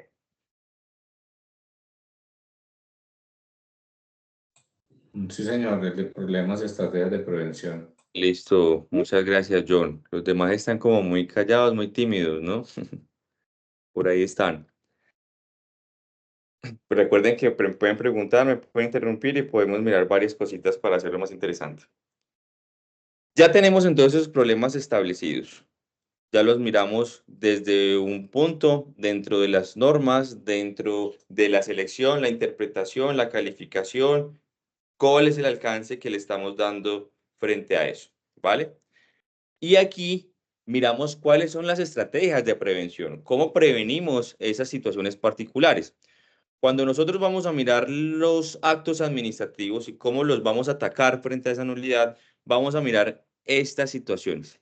Si es la causal de infracción de las normas en que debería fundarse el acto administrativo, es un problema de relevancia, de interpretación y de calificación, como lo vimos arriba. Si la causal de nulidad es falsa motivación, es un problema de prueba. ¿Por qué? ¿Cuál es la evidencia del chisme, que es el estudio del caso que usted está realizando, llevando, discurriendo? ¿Hay prueba o fue falsamente motivado en la evidencia inexistente o no había determinación? Sin competencia, ¿sí tenía la competencia o no? La causal de forma irregular o desconocimiento del debido proceso, derecho de defensa, ¿cuál fue el procedimiento? ¿Se respetó o no? ¿Desconoció usted situaciones al interior del escenario procesal que afectó esa defensa? Y desviación de poder, que es un problema de fundamentación. ¿Cuál fue la fundamentación? Yo no podría haber pues, sancionado porque, ajá, eso conjunta con una desviación de poder. Ya lo tenemos acá. Cada causal de nulidad con cada problema establecido. Pero para poder entonces mirar ese tipo de situaciones, empezamos a mirar cuáles son esas estrategias de prevención. Si estamos entonces en infracción de las normas en que debería fundarse el acto, que estamos en estas tres primeritas, ya sabemos que es un problema de relevancia, interpretación y calificación. Pero si es un problema de relevancia, yo sí estoy realizando bien ese tipo de criterios para resolver las lagunas normativas, las anomias y antinomias, la jerarquía normativa, la repetición de renomias, estoy teniendo el conocimiento completo y detallado del derecho vigente, cómo está también establecido el enunciado normativo correcto. Esos alcances de relevancia van a establecerse entonces con esa resolución, y nosotros inclusive en el ejercicio uno pasa por alto muchas veces esto. Ya nosotros ni nos acordamos que es una antinomia, una anomia, cómo se resuelven esas situaciones de renomias, y eso lo vimos por allá inclusive dentro de los primeros semestres de derecho, donde esas situaciones particulares nos sirven también para establecer si hubo un error o no, o una estrategia de prevención frente a la protección del acto administrativo para brindarlo. Esta interpretación, que ya sabemos que la doctrina probable pues ya no está vigente, pero sigue teniendo un impacto frente a esa interpretación general y especial de los métodos por parte de las altas cortes y la jurisprudencia y los estudios académicos. Yo tengo una crítica muy especial porque dentro de la jurisdicción contencioso administrativa hay una particularidad que a mí me incomoda a veces, y es que se utiliza mucho los libros o los autores. Entonces, que Santo Efimio Gamboa, no sé qué tal cosa, no sé quién, Cito, no sé quién, López Blanco, tal otra, no sé qué. Pero venga, es que usted inclusive me está realizando un estudio doctrinal, pero es que usted no me puede sustentar eso en un estudio académico. Usted me tendría que haber sustentado esto es en una situación ya resuelta por las altas cortes, en un precedente establecido. Yo no podría entonces mirar que la determinación de la decisión está sustentada en lo que dice López Blanco. ¿Hasta qué punto también esa situación está sujeta? ¿Cuándo ustedes han visto una sentencia de la Corte Suprema de Justicia en sala penal, por ejemplo, que citen a algún académico? Jamás. Eso solamente pasa en la jurisdicción contencioso administrativa. Lo que pasa es que cuando nos sirve, ahí sí estamos de diablillos, entonces sí echamos de mano de los autores, pero cuando no, pues también es muy reprochable, porque eso no podría estar sustentado en un escrito académico, sino en las sentencias, en las decisiones establecidas, debatidas en las altas cortes para esas decisiones. La calificación, ya tenemos entonces de ese precedente judicial. ¿Y por qué la calificación? Es porque yo, como establecía esa relevancia dentro del caso, cómo estoy calificando de acuerdo a la norma ese hecho. ¿Y cómo le estoy calificando? Es de acuerdo al precedente judicial, porque tengo que necesariamente irme si ese problema jurídico es similar al que yo tengo que resolver. Si aquí hablamos de tomates, aquí tenemos que traer eso, porque aquí también estamos hablando de tomates. Si aquí estamos hablando de limones, entonces venga, aquí también aquí estamos hablando de limones. Y ese uso adecuado es precisamente esa calificación que yo le doy a las normas de acuerdo a las evidencias que acompañan la situación de hecho. La prueba. ¿Dónde está también ese uso adecuado de los estándares probatorios? La sana crítica. ¿Cuál es el alcance que yo le doy a los indicios, por ejemplo? Y hay un problema muy particular frente a esas situaciones establecidas, porque si nosotros nos fuéramos a mirar todo ese tema, pues hay unas situaciones particulares también frente a este tema de prueba y que en la causal de nulidad de falsa motivación vienen también a establecerse. Porque si bien es un medio de prueba el indicio no puede ser el único como medio de prueba que se tenga frente a una conducta de reproche para sancionar. Eso podría ser entonces también violatorio de garantías fundamentales y convencionales de quien es investigado, porque es que yo tengo que acompañar a otras cuestiones allí. Yo no puedo llegar entonces simplemente decir porque, ajá, o tener un indicio presente o la validación de la prueba. Imaginen ustedes entonces, si yo le estoy sancionando a usted porque es que yo presumo por lo que dijo Pepito, ¿no? ¿Dónde está? Y esa es también un punto cardinal establecido para tomar una decisión sancionatoria, porque si yo también tengo que ir al conocimiento más allá de toda duda razonable. Y el conocimiento me implica no un convencimiento, ojo, porque son dos cosas distintas. El convencimiento al conocimiento. Yo a usted lo puedo convencer de que el cielo es rojo, pero ¿cuál es el conocimiento que yo tengo frente a esas situaciones?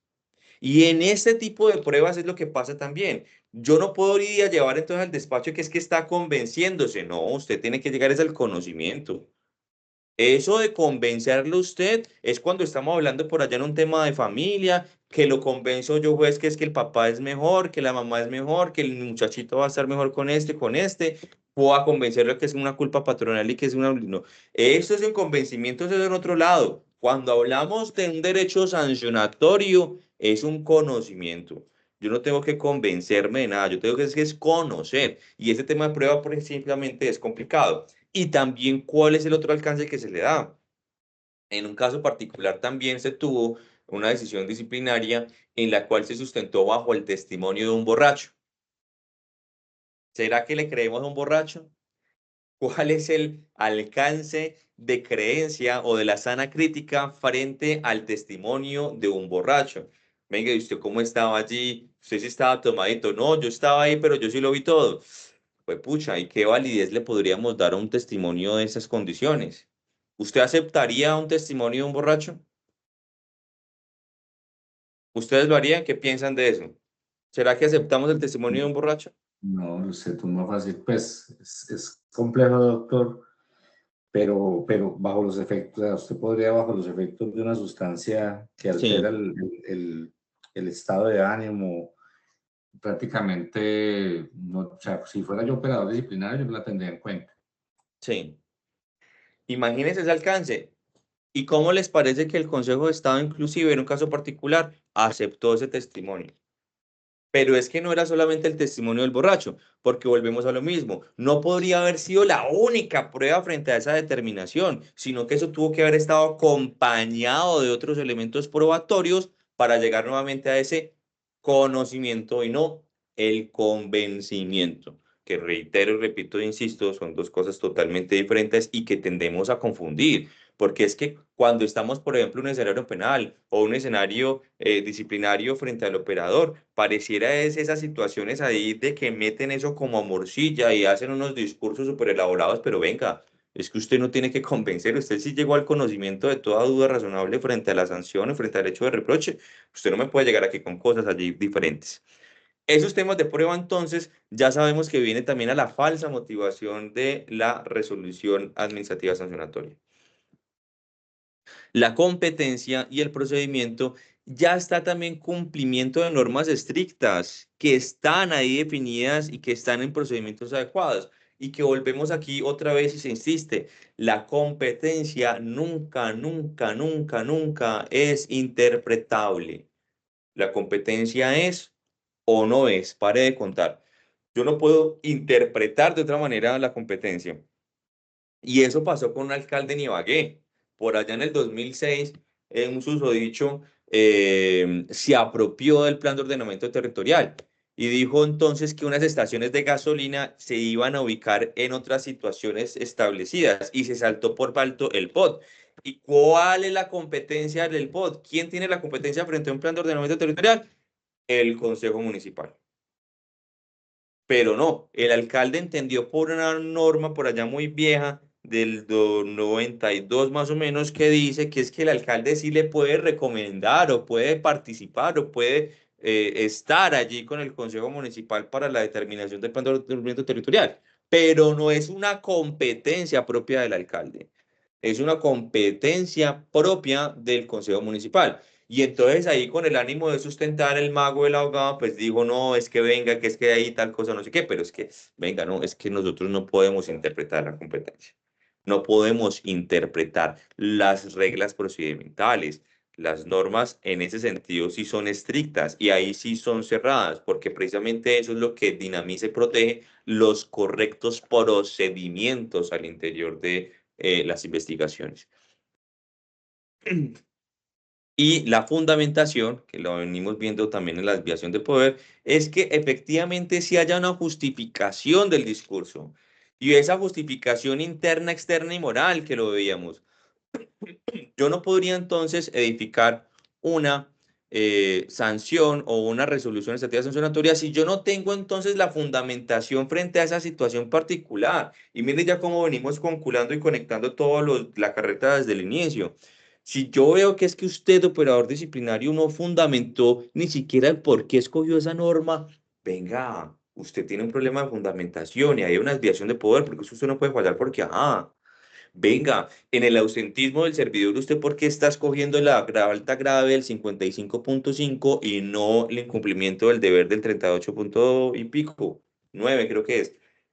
¿Dónde está la sustentación o la fundamentación frente a esa predeterminación? Es que usted no puede venir entonces a mirar y acomodar situaciones a morcilla, sino que hay una fundamentación específicamente frente a esa determinación.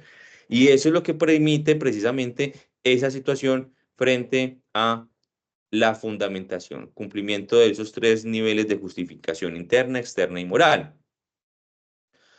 ¿Cómo vamos a mirar entonces esas causales y cargos? ¿Cómo vamos a contravertir esas decisiones que ocurren en esos problemas? Entonces ya sabemos que en la situación de infracción de las normas que debería fundarse, que es relevancia, interpretación y calificación, yo ya aquí en relevancia tengo una violación directa de la norma sustancial por falta de aplicación o exclusión evidente. Y para eso, no es que yo tenga la solución salomónica de pues que no escogió la norma, no, pero venga, entonces si usted dice que es que esa no era la norma, ¿cuál era la que se emitió? ¿Cuál era la norma que se había aplicado? Entonces ahí yo tengo que empezar a sustentar o edificar mejor cuál era la norma que omitió el operador disciplinario o el operador administrativo a la hora de sustentar su fallo, su resolución administrativa. La interpretación. ¿Dónde está también la interpretación correcta?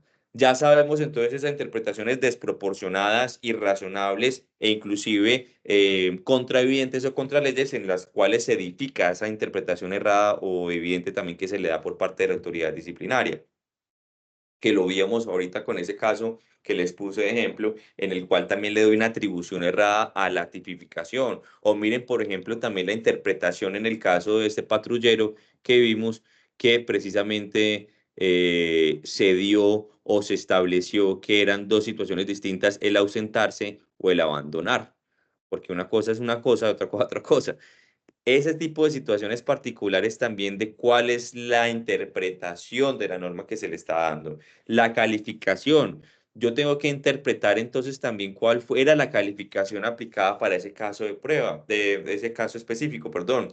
Cuando hablamos de prueba, yo ya tengo que identificar cuáles son esos errores de hecho, falso juicio de existencia, de identidad, de raciocinio, de derecho, falso juicio de convicción, falso juicio de legalidad, ese tipo de situaciones particulares que yo puedo entrar a discutir frente a la valoración probatoria que la autoridad disciplinaria se sirvió para poder sancionar o para poder absolver en caso tal.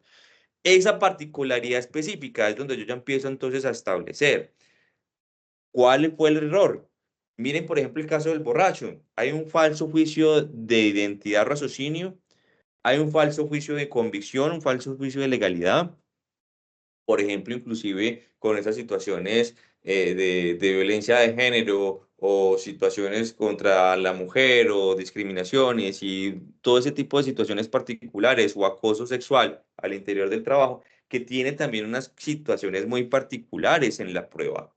porque sabemos que son situaciones de puerta cerrada, que solamente son conocedores quién es víctima y quién es victimario.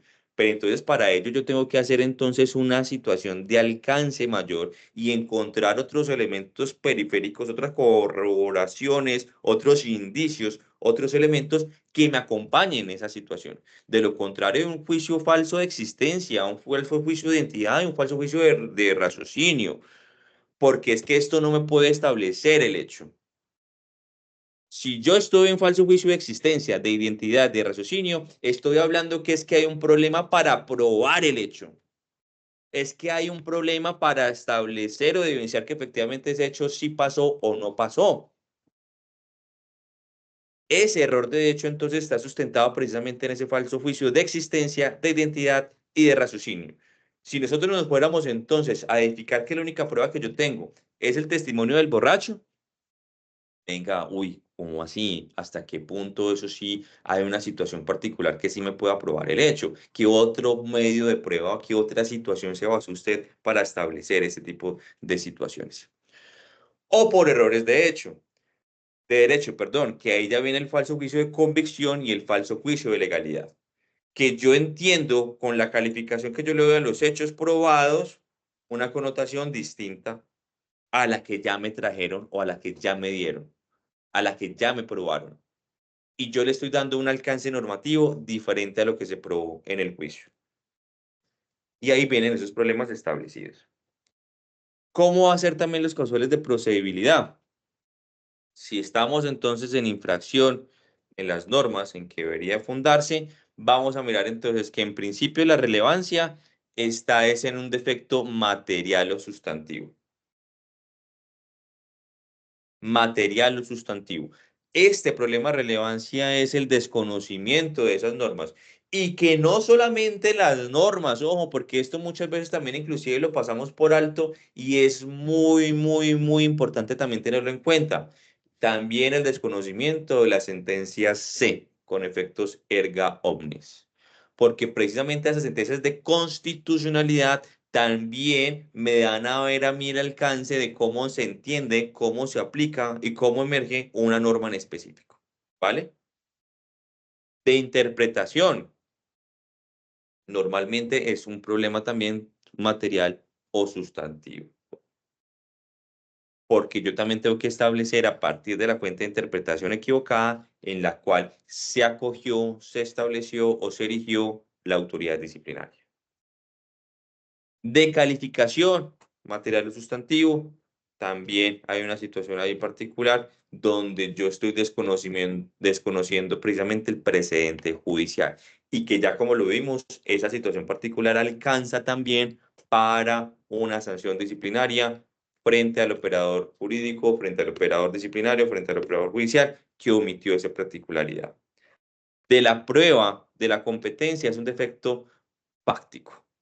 ¿Por qué la prueba es un defecto fáctico? Porque precisamente sobre los hechos, sobre el facto que se probó o no se probó, que se alcanzó a evidenciar, que no se evidenció, para establecer otra vez ese conocimiento y no el convencimiento, que son dos cosas diferentes. La competencia es un defecto orgánico, porque precisamente es un desconocimiento de esa norma establecida que le da la legitimidad a usted para tomar una decisión administrativa. Del procedimiento, un defecto procedimental absoluto. Y de fundamentación, una decisión sin motivación o un error inducido que induce precisamente al error. De esa desviación de poder normalmente se presentan inclusive o se han presentado, se han estudiado frente a determinaciones bastante particulares, donde no hay una sustentación o fundamentación, motivación, como lo venimos de ver, que legitime esa decisión particular. Y aquí están las violaciones con las nulidades. ¿Me siguen hasta acá? ¿Vamos bien? Doctor, cuando usted habla de desviación de poder, digamos, es en la falsa, o en desviación de poder y una falsa motivación, por ejemplo, un acto administrativo, es decir, cuando, digamos, no hay congruencia en ese sentido en Sí, fallos disciplinarios, que igual, pues, y hablamos de un fallo disciplinario sí, sancionatorio, que es un acto administrativo en sí mismo. sí, Entonces, digamos, es en el funcionamiento, digamos, de todas estas herramientas que usted nos está brindando, es, por ejemplo, para poder atacar un tipo de decisión que se cometen las autoridades las autoridades con Claro. disciplinas sancionatorias. Es decir, Ajá. digamos, es algo que si bien es cierto no se toca mucho, pero que al momento, digamos, de tratar de destruir esa motivación que en algunos momentos es errónea por parte de algunos despachos disciplinarios, y que Sí, si bien es cierto, como lo hablaba el doctor Tautiva al inicio de la conferencia, digamos, estamos tratando nomás el tema de las fuerzas militares y de policía, pues también se tiene como el funcionamiento interno de las oficinas, entre comillas, disciplinarias de las entidades descentralizadas, es decir, alcaldías, gobernaciones, bueno, en fin, que prácticamente estas se basan en prácticamente lo que usted ha venido hablando a través de su intervención. Entonces, digamos, ¿cuáles son digamos, los que en su ejercicio profesional, puede ser como litigante o como funcionario sí. también de la rama, donde usted ha visto como que donde más se cometen, digamos, ese tipo de errores en esa fundamentación jurisprudencial al momento de las motivaciones en los actos administrativos sancionatorios? Sí, muchas gracias por tu pregunta, John. Efectivamente, eso es lo que estamos realizando. Es decir, esta es la última entrada, ¿no? O sea, inclusive lo tomamos como el último bastión frente al acto sancionatorio. Es decir, ya cuando ya se pasó todo, ya fuimos, ya pelamos, ya lloramos, ya no funcionó, pues este es el control que tenemos para efectivamente demandar acceso a la administración de justicia a través de la jurisdicción contencioso administrativa. Normalmente lo que más uno se fija o lo que más uno particularmente detalla es estas dos causales de nulidad. La competencia es muy complejo, pero se ha visto en particularidades que se han cometido situaciones, inclusive cuando no entendemos esas jerarquías a veces o esas determinaciones frente a las determinaciones y la legitimidad para tomar las decisiones. Pero más que todo es esto. ¿Por qué? Porque cuando yo voy a mirar el acto sancionatorio y yo ya empiezo a mirar que es que la relevancia o la interpretación es equivocada, venga papá, que usted está haciendo una infracción a las normas en que debería fundarse el acto administrativo. Venga que es que esa atribución es errada. Venga que es que usted está haciendo una interpretación contraevidente, contra ilegítima frente a los intereses del investigado. Venga que es que usted está mirándose una situación. Es que si usted se fija en los motivos de la norma, usted le está dando una atribución distinta al contexto de hecho. Entonces ahí empezamos a mirar todo ese tipo de situaciones relevantes que para mi caso en particular me van a ayudar a atacar ese acto administrativo bajo mi perspectiva como abogado. Si fuera como autoridad disciplinaria para blindar esa decisión. Si yo voy a mirar entonces aquí la fundamentación, voy a mirar establecer detenidamente cuáles fueron las normas. Primero que eligió el operador disciplinario y cuál fue el alcance de la interpretación que le da. Seguidamente también la falsa motivación, porque es que ahí también es un problema bastante fuerte de valoración probatoria. Que nos vamos entonces a esos falsos juicios de existencia, de raciocinio, de identidad o falso juicio de convicción en legalidad, que son errores de hecho o errores de derecho. Y muchas veces las autoridades disciplinarias pecan frente a esas determinaciones en las cuales a través del proceso de investigación se llegó a otra situación distinta a la cual se pudo evidenciar en el juicio o en la valoración del procedimiento o a las pruebas allegadas. Si yo, por ejemplo, ya me detallo que hay una situación particular allí, ya me puedo meter entonces por una falsa motivación, porque está mal sustentado, motivado frente a lo que se logró determinar. Por eso es que se insiste, o yo siempre insisto, que es muy diferente el convencimiento al conocimiento más allá de toda duda razonable de que efectivamente se estableció, se probó, se evidenció que Pepito Pérez cometió un acto de reproche que merece ser castigado con una sanción disciplinaria. Pero si yo no logro ver eso y hay unos errores ahí frente a la determinación o el juicio de legalidad que tuvo la autoridad disciplinaria para tomar esa decisión, falsa motivación. Falsa motivación. Muy amable, doctor. Sí. Gracias por la claridad. Desviación de poder, sobre todo, ¿sabes quién las utiliza o cómo se utilizan más que todo? Frente a situaciones como, por ejemplo, nombramientos por libre remoción, nombramiento de libre nombramiento y remoción, perdón. Ahí normalmente se estructura más que todo esa desviación de poder. Sin embargo, es muy difícil que concule porque igualmente es una decisión que la norma le permite. Entonces, ni siquiera yo tendría por qué haber explicado, motivado el que voy a cambiar, sino que ya es otra particularidad y que acompaña. ¿Sí fui claro, John?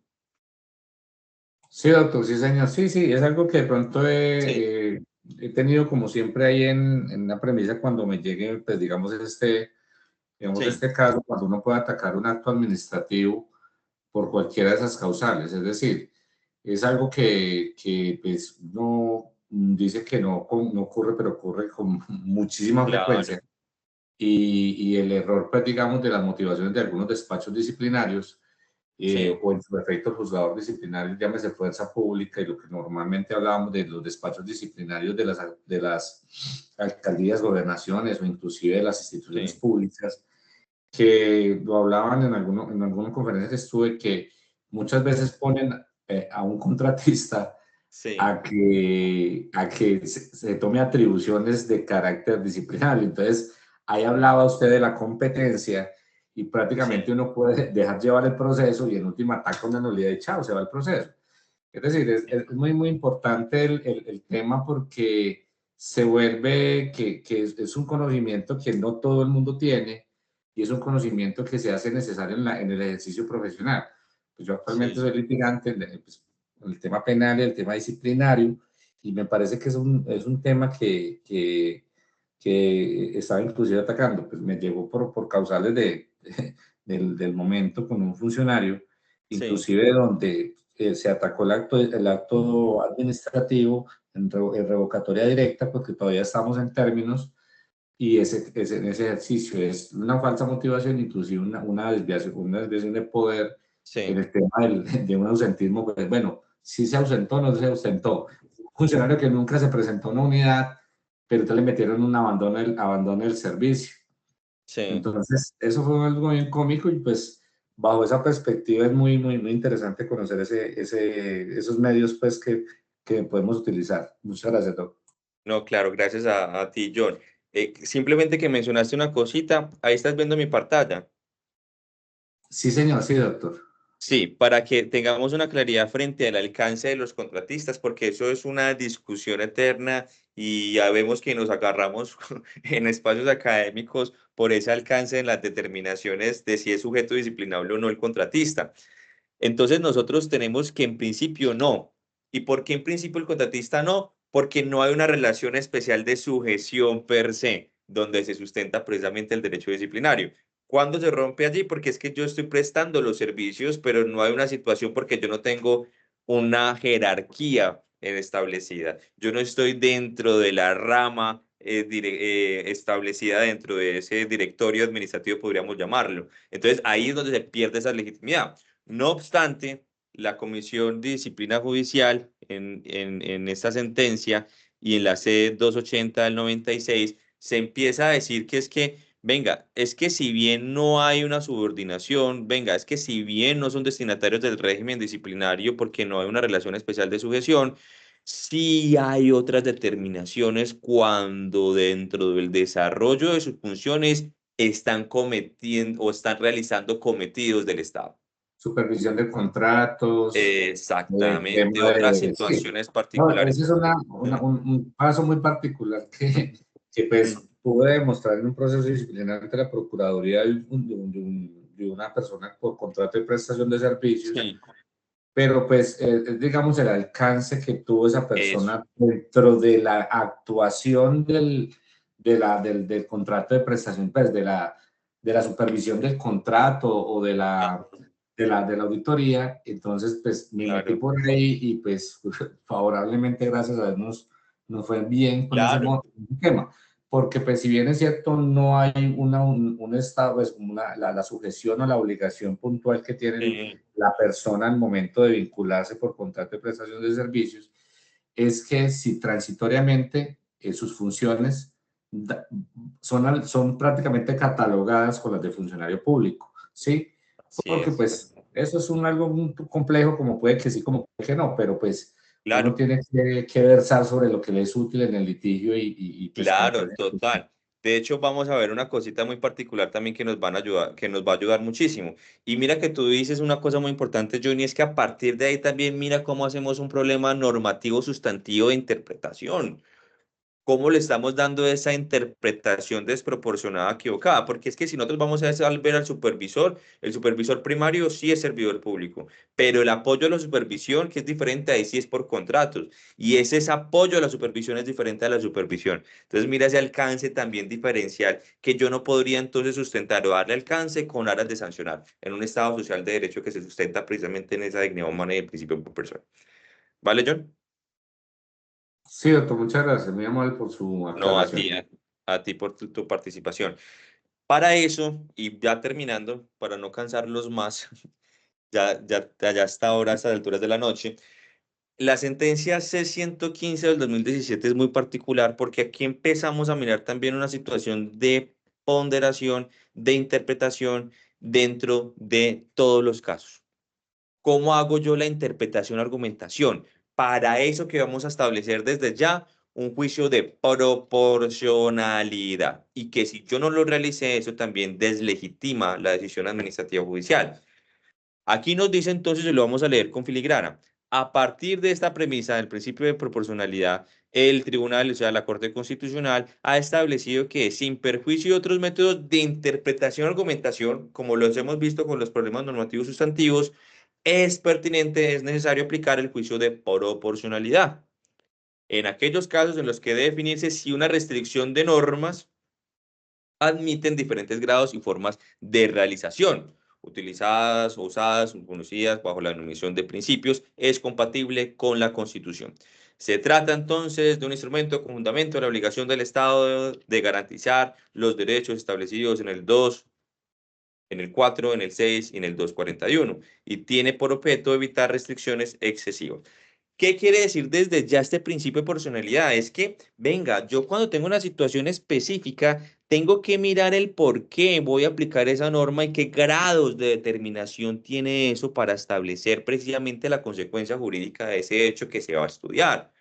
Porque ese es el punto cardinal. Yo no puedo pecar entonces por restricciones excesivas, interdicción de exceso, o protecciones insuficientes, interdicción de infraprotección, porque precisamente esto es lo que a mí me va a asegurar que la decisión administrativa o judicial sea excluida de toda arbitrariedad o del capricho propiamente de las autoridades, porque, ajá, ellos también tienen que estar aquí establecidos y sujetos al marco legal normativo convencional. Yo no podría entonces tener esa situación pasada por alto. ¿Y cómo funciona esto entonces? Y aquí pónganme mucha atención. Nosotros tenemos entonces este tipo de situaciones bajo tres escrutinios: idoneidad, necesidad y proporcionalidad en sentido estricto.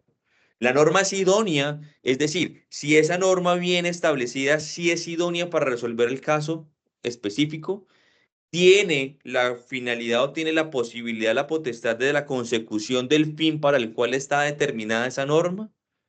Después la necesidad. Y aquí es una magia muy bonita porque es que aquí tendríamos que explicarnos si dentro de las posibilidades de la norma que yo tengo, es decir, dentro de las normas establecidas sometidos, ¿es necesaria esta norma?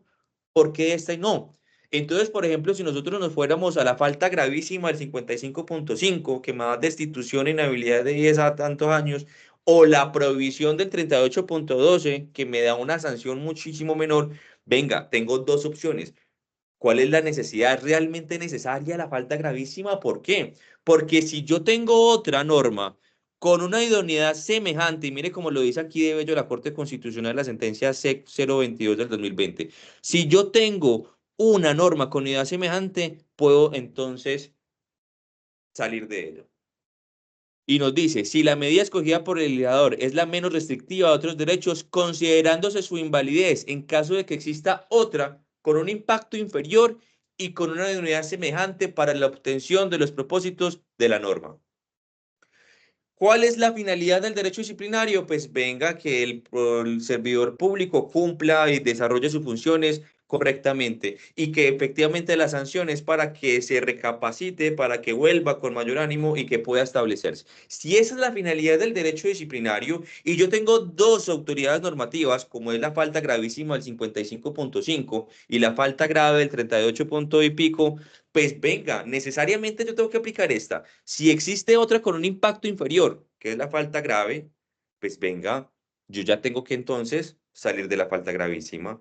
Ya no me es necesaria porque tengo otra con un impacto inferior, con la misma idoneidad que se quiere o que se requiere para cumplir con esas prerrogativas de reeducar al servidor público. Si es que es ya absolutamente necesaria, ya tengo que hacer entonces un juicio de valoración y ahí es donde está esa balanza de la proporcionalidad en sentido estricto. Y yo ya tengo que analizar bajo esas premisas, venga, ¿por qué voy a aplicar la falta gravísima? ¿Es verdaderamente necesario en ese caso, de hecho, aplicar la falta más grave? ¿He sido claro con eso? Sí, doctor, sí, señor. Vale, no sé si alguien tiene preguntas, comentarios adicionales, algunas cositas para estos últimos 10 minuticos que nos faltan. ¿Están por ahí? ¿Me escuchan? Profe, Vale. todo ese material Sí. lo van a mandar mañana, porque usted no está hablando ahora, que es muy importante que Sí, les señor. comento. Este material es bueno que nos lo entregue también por escrito porque he quedado en la nómina. ¿Sabes lo que es la nómina? Ajá. Ahora tengo que hacer Sí, una síntesis y después un análisis. dale, Porque es muy Rafael. bueno.